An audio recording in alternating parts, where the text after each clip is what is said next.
ይህ በዓለማችን ላይ እጅግ አደገኛው ሥራ ነው።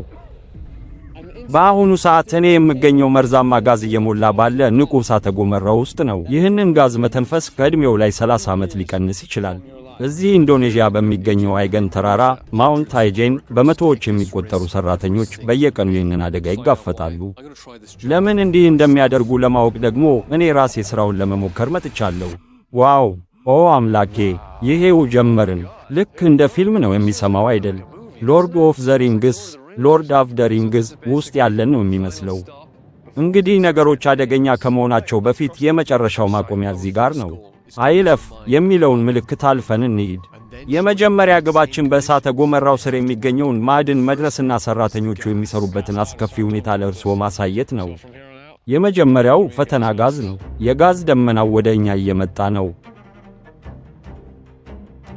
ስለዚህ ከዚህ በኋላ የጋዝ ማስክ ማድረጋችን የግድ ነው። ይህንን ካደረግኩ አይገድለኝም። የታሸገ ይመስላል።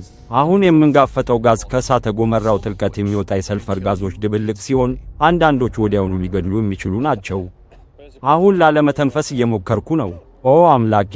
የጋዝ ደመናው እስኪያልፍ ድረስ ትንፋሽን አፍኖ መቆየት ምን ያህል ከባድ እንደሆነ አያምንም። በእውነት እየተቸገርኩ ነው።